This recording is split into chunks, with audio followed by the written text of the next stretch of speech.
excuse me. What is it? I wonder if you could tell me what time we get to Exeter. Is there anything wrong? I feel sort of... Well, you look ill. It's my head. Put your head forward. I'll get some water from the restaurant car. Thanks. I won't be a minute.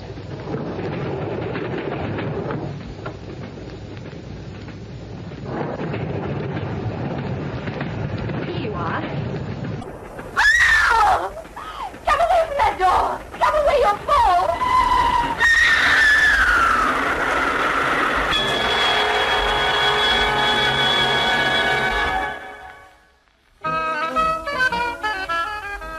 The BBC presents A Case for Dr. Morelle, the last of this series of adventures by Ernest Dudley, with Cecil Parker as the famous Dr. Morelle and Sheila Sim as his secretary, Miss Frayle.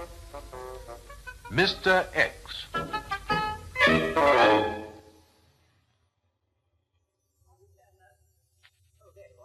Good morning, Matron. How's our mysterious Mr. X this morning? He seems much better today. He actually asked for something to read after breakfast. Splendid. He still doesn't seem to know who he is? No, he hasn't improved in the memory department. It's extraordinary that nobody has even come forward all these months. Or you'd have thought there'd be something in his pockets to identify him. I think I'll have a look at him. Yes, Matron, I'm sure he'd like to see you. Taxi! Taxi! What, Miss? Scotland Yard, please. Take me to Scotland Yard. Miss.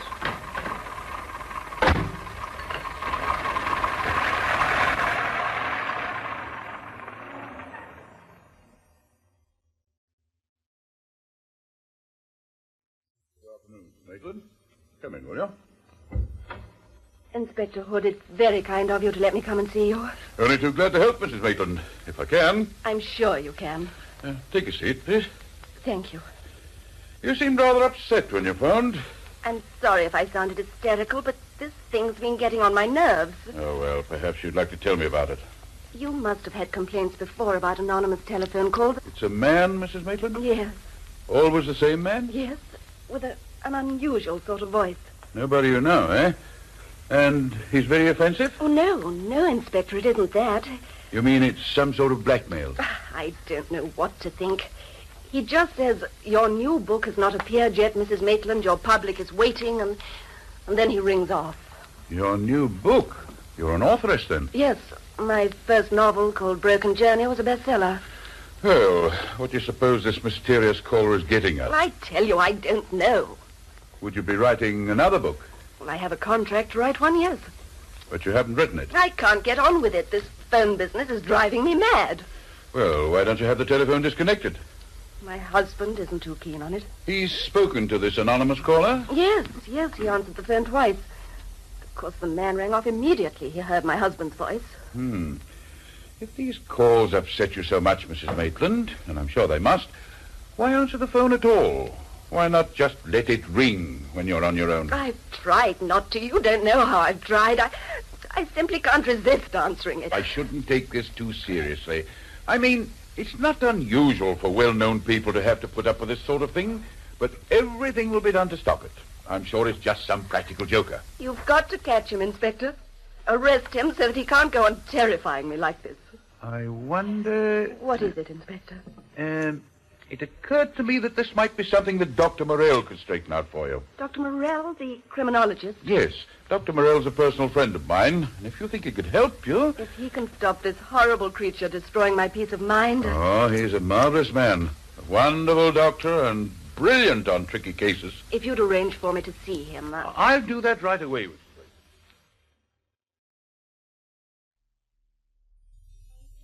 Disturb you, Dr. Morelle? Since you have disturbed me, Miss Frayle, what is it? It's Mrs. Maitland. You remember Inspector Hood phoned you about her earlier this afternoon. The authoress.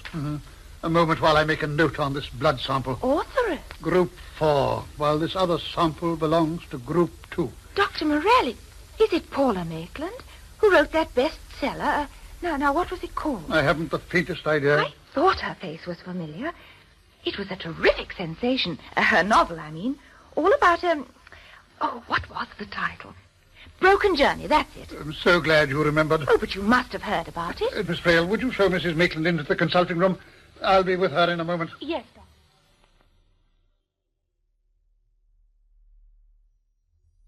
This form of mischievous annoyance is not an uncommon intrusion into the private lives of people who have achieved some public eminence. It is one of the penalties one pays for fame. But, Dr. Morelle... I myself have had occasion to wish that my name could be removed from the telephone directory. It's upsetting me so much. I can't work. I can't get on with my next novel. You've no idea what that horrible voice sounds like. I appreciate that it must be very unnerving for you. If only you could hear it, you'd realize, you'd know why this ghastly man has got to be caught. I take it you are disinclined to share Inspector Hood's view that the matter could be left for the post office to deal with? Oh, just stopping him phoning me won't be any good. He's got to be caught before he does my husband or myself any harm. If you could only hear him for yourself, you'd...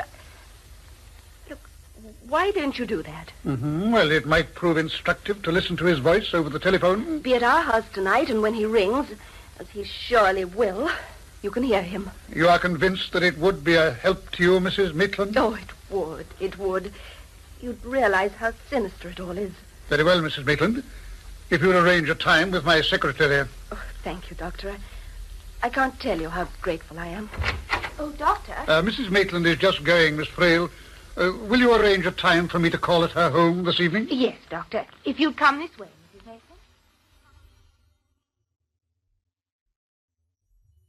Dr. Morelle. What is it now, Miss Frayle? I was hoping I was going to remain uninterrupted this afternoon. It's about Mrs. Maitland. Mrs. Maitland. I imagine that she left an hour ago. Oh, yes. And I've arranged for us to call at 7 o'clock this evening. Us? Well, I'd better come along with you. I mean, you never know. Never know what, Miss Frayle? From what Mrs. Maitland told me about this horrible person on the phone, well, suppose he comes charging round to the house this time. Supposing he does? Well, you'll have me with you. Which, of course, will be very reassuring. Well, I'm not here about that now. Then what is it? It's her husband, Mr. Maitland. He's just arrived. I see. Well, aren't you surprised, Dr. Morelle? Surprised that she should have a husband? Why not? She struck me as a not unprepossessing woman. Oh, do you think so? Oh, I thought she was much too dark and intense looking. Oh, well, anyway, he wants to see you. It's most important, he says. Very well, Miss Frayle. I'll see him. My wife told me she was coming to see you, Dr. Morelle. And doesn't know for her part that you also were coming here? It's about these phone calls she's getting. What importance do you attach to them? Well, I think my wife's let them get her down. Would there be reason to suspect that Mrs. Maitland is offering an excuse for not completing her second book? That may well be. What reason would you suggest? The best of reasons. She knows only too well it would reveal her for what she is. What is that? To put it bluntly, Doctor, she's a fraud. Your description hardly coincides with that of an authoress of a bestseller. It was a bestseller, all right. Only, you see, Dr. Morelle, she didn't write it. That is a somewhat surprising assertion, Mr. Maitland. I'm positive my wife no more wrote Broken Journey than I did. You have definite proof of this? No proof, in a sense. But about a year ago, she went down to Devon for a holiday. She stayed longer than she'd arranged. When she got back, she had this manuscript with her. She said she'd been writing it secretly the past several months and had finished the job down there. Wouldn't that have been possible? If you'd seen the puerile effort she's made to even start this second novel, you'd know it would have been an impossibility for her to write Broken Journey in a million years. Have you told your wife what you are now telling me? Well, you saw yourself what a state she's in. She's obviously suffering from considerable nervous And tension. if I challenged her about all this, I don't know what would happen. I am sure that you've been most wise not to impart your suspicions to her. You see, Doctor, she's developed this obsession for the limelight over the past few years. She wants to become famous. It is a neurosis which affects not a few individuals and which is difficult to cure. And somehow she got hold of the manuscript and passed it off as her own. You've no idea where she might have obtained it? No, none at all. So far as I know, she hasn't any friends who are writers. I'm in the motor business myself. Of course, what's so fantastic now is that she's convinced she really wrote the thing. That would not be an unusual sequel. And she really believes she can write this other one. No doubt it has occurred to you that this mystery voice on the telephone could be the real author's, assuming your suspicions to be well-founded. That's an idea, Doctor. I'd never thought of that.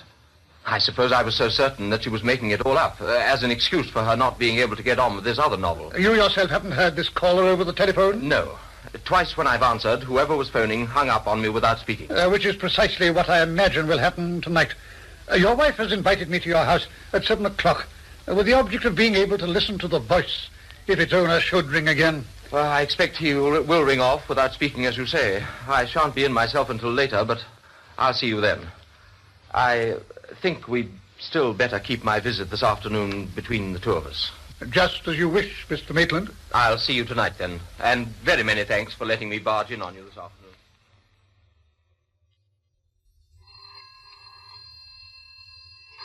That'll be him again. I'm not going to answer it. Perhaps he'll think I'm out and ring again tonight when Dr. Morelle's here. I'm not going to answer it. I am not going to answer it. Oh, thank heavens it stopped. It stopped. I felt as if I had to answer it. I couldn't help myself. Oh, there it is again. It's him. I can't let it go on. I must answer it this time. I can't help myself. Who is it? Who are you? Just inquiring about the new book, Mrs. Maitland. Oh, go away. Go away and leave me alone. Your readers are so anxious to know how you're getting on. Leave me alone. I won't speak to you. I won't answer the phone. I think you will, Mrs. Maitland. So, au revoir till the next time. You're driving me mad. Go away. Go away.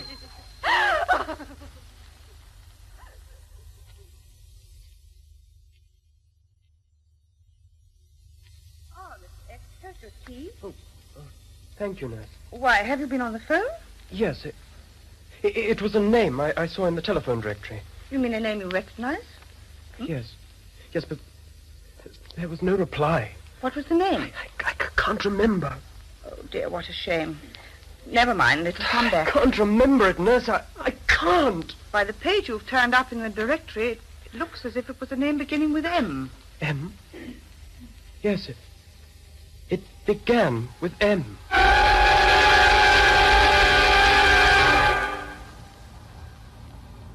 This is the house, Dr. Morelle. Mrs. Maitland said it was just past the phone box. I've remembered Mrs. Maitland's directions perfectly well, Miss Frayle. It's a very nice house.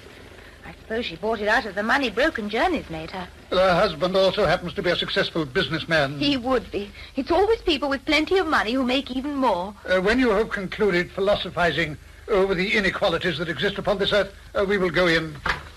I'm coming, Doctor.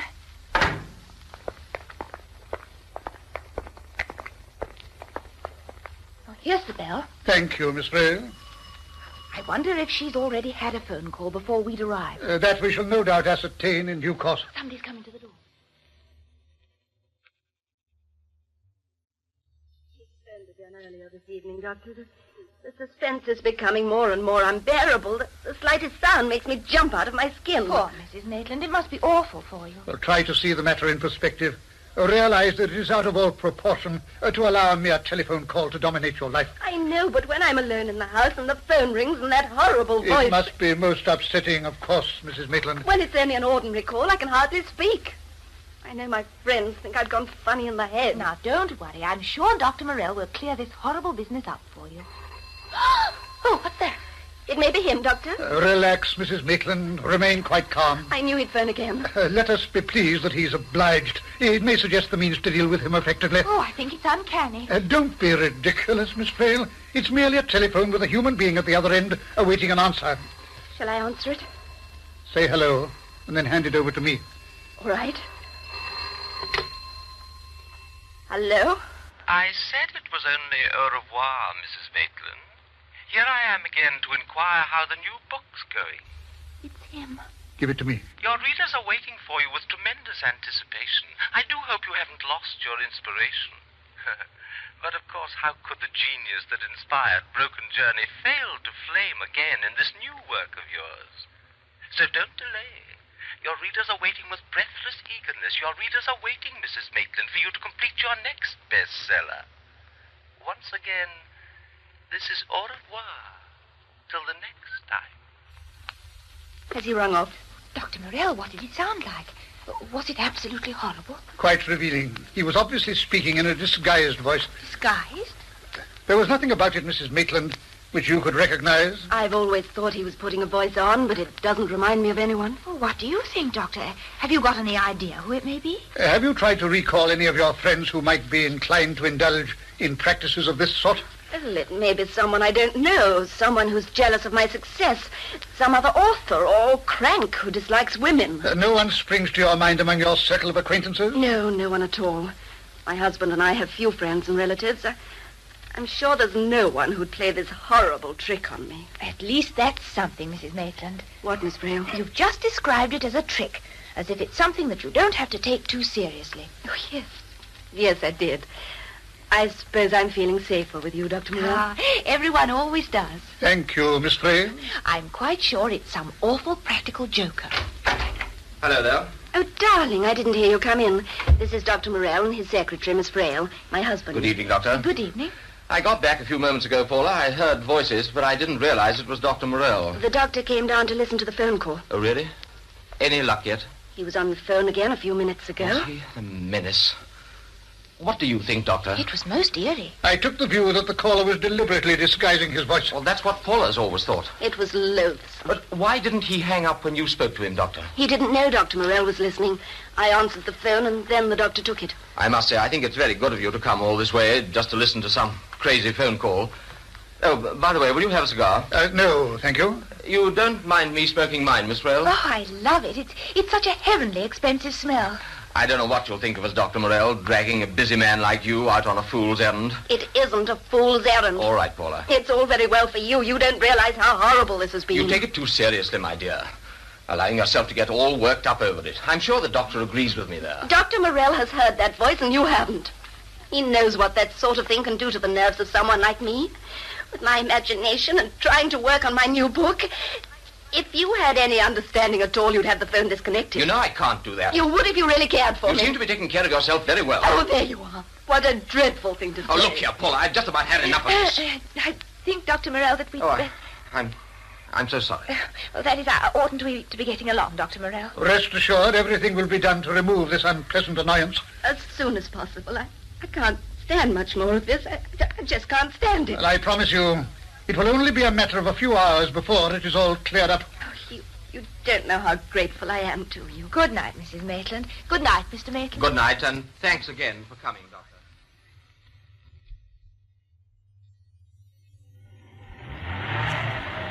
What are you stopping the car for? I wish to make a call from this call box. Oh, why ever didn't you make it from their house? Well, for one reason, the atmosphere was growing somewhat stormy. Yes, it was building up into a terrific row. And for another, I want to speak to Inspector Hood. Inspector Hood? You mean Dr... I mean that a swift action may be required if a tragedy is to be averted. I thought the tension in that house might set off an explosion at any time. I shan't be a moment.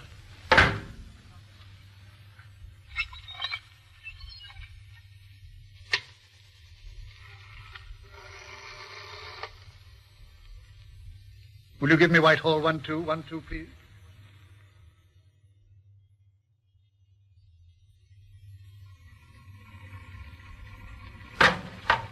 Did you speak to Inspector Hood? Yes. Working late as usual, was he? You're looking very thoughtful, Doctor. I fancy I have a certain amount of food for thought, Miss Frayle.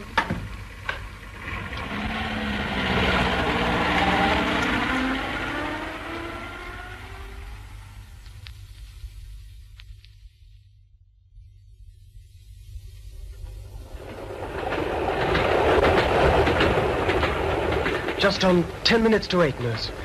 Won't be long now before we reach London. Why don't you sit back? You'll tire yourself out. You're so impatient. Yes, I know. I just can't wait to get there. You can't get there before the train, and Dr. Morelle will wait for you. Oh, it's terribly kind of you to come with me, nurse. We couldn't let you go up to London alone, not knowing who you are and the rest of it. I know.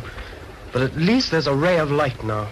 I wonder why Dr. Morelle's name came into your mind like that. If I knew that, I'd probably know all the answers to my own identity. It was just luck that I happened to look through the M's in the phone book and getting this sudden idea that I knew somebody whose name began with M. I wonder how many we must have tried before you realized it was Dr. Morelle. Oh, you've been so marvelously patient. That's our job.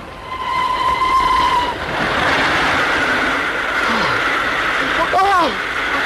The tunnel! What's the matter? The tunnel. I remember the tunnel. The train going into the tunnel. Keep calm. Try to wait till we're out of it. Then you can talk quietly. Yes, I can remember. I know who I am. I know who I am.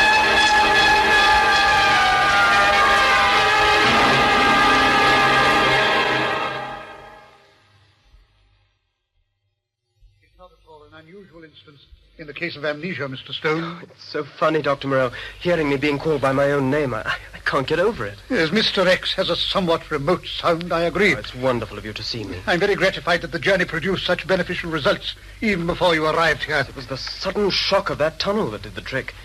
Before that, I had your name, and then the tunnel, and it was as if I was taken back a year ago. There I was in that train, the wrong train, thinking I was coming up to London to see you, and really I was going in the opposite direction. Well, if only you'd written to me beforehand, I could have made inquiries about you when you failed to arrive. All done on the spur of the moment.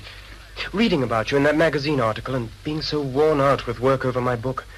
Then feeling convinced you could help me to get my nerves right. I imagine I can still help you to a complete recovery of your health and peace of mind. Thank you, Doctor. I'm sure you will. You were telling me about this book you'd just completed. Yes. A funny thing, it was never found on the train when I had that blackout and opened the door by mistake with the idea of getting some air.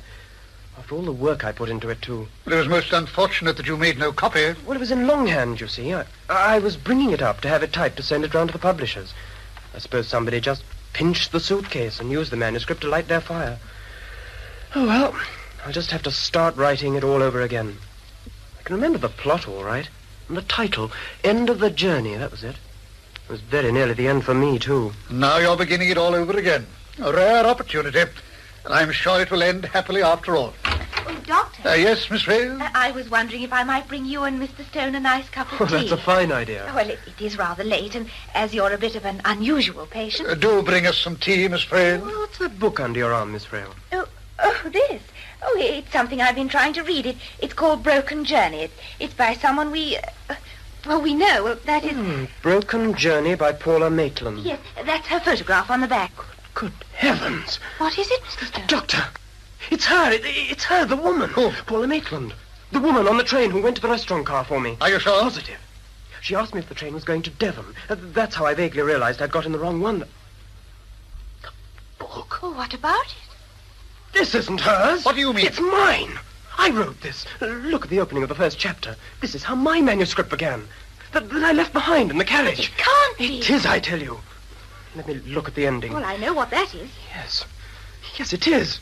It is. This is what I wrote. It's my novel, I tell you. End of the journey. Fantastic, Dr. Morelle. But it certainly has somewhat intriguing aspects. Where is she? Where is she? Mrs. Maitland. Oh. I want to meet her face to face. I want to confront her and tell her what she is, a rotten thief. You will, Mr. Stone. Do you know where I can find her? Oh, yes, we know. I want to see her now. Now. Very well, Mr. Stone. We'll take you to her. Now.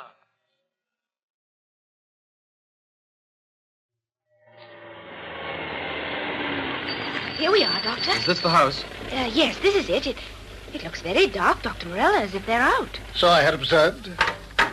Come along, Mr. Stone. Here's the bell. I fancy it's unnecessary to ring. The door's open. Oh, perhaps they've gone out for a walk and left it. Oh, what do we do, Doctor? I think we might go in. Mrs. Maitland! Mrs. Maitland! It's us, Dr. Morelle and Miss Frayle, and... Well, they're not in. Where's the light switch? Oh, that's better. Mrs. Maitland, is anyone at home? Shall we wait, Doctor? I think we might. Well, let's go into this room. We might have some light on the scene. Oh, thank you. What the? Mr. Maitland! It would appear that the storm threatening as we left became indeed a violent one. Dr. Morelle is Oh, that terrible wound on his head. Better look the other way, Miss Frayle. He looks as if he's had it. Yes. Dead, I fear.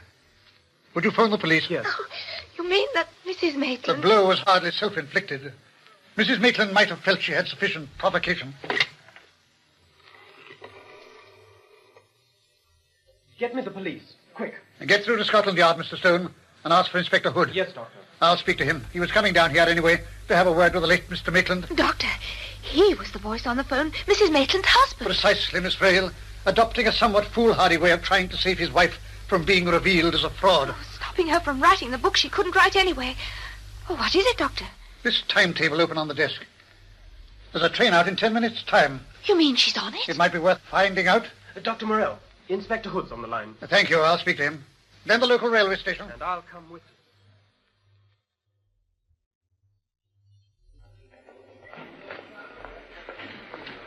There's the train, Doctor. You proceed a little ahead of us, Mr. Stone, and look in each compartment. Right. She's not in there. That carriage is empty. She's not in there. There? Mr. Stone. There she is, Doctor. In that corner, alone. She was in that compartment with you on that previous occasion? Certain of it. Mrs. Maitland? Very well. This should come as quite a surprise for her. Hello, Mrs. Maitland. Remember me? What? My name's William Stone. I wrote a novel which you seem to have enjoyed. What is this? Dr. It was Morelle. called End of the Journey, only you changed it. Keep away. Thief! Thief, that's what you are, and murderer. Keep away. Keep away. She's opening the door. Don't come near me. Wait, Mrs. Maitland. Oh, there's a train coming. You won't get me.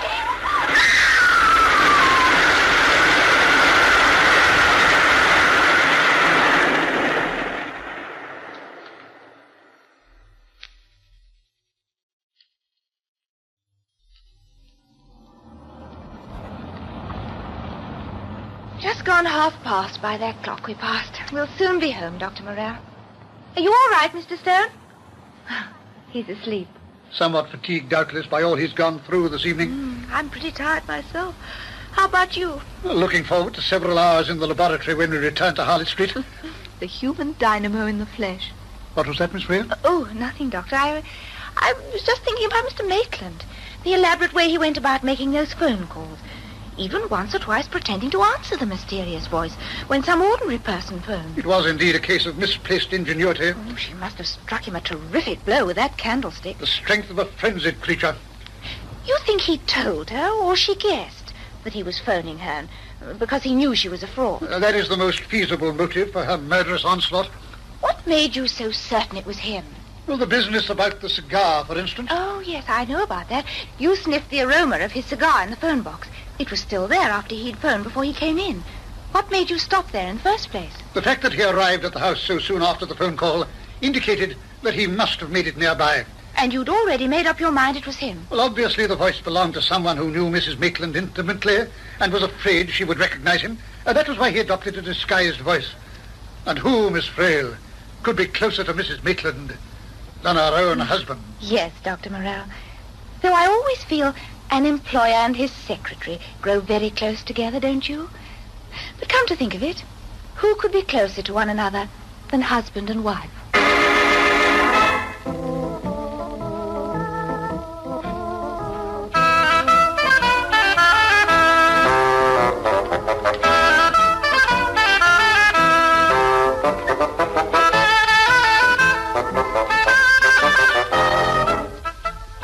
That was the last adventure in this BBC series featuring Ernest Dudley's famous character, Dr. Morelle, and, of course, his secretary, Miss Frayle. The artists taking part were Dr. Morelle, Cecil Parker, Miss Frayle, Sheila Sim, Paula Maitland, Lana Morris, Inspector Hood, Fred Yule, Mr. X, David Spencer, Mr. Maitland, Simon Lack, the matron, Joan Sanderson, the nurse, Maureen Riscoe. This recorded program was produced by Leslie Bridgemont.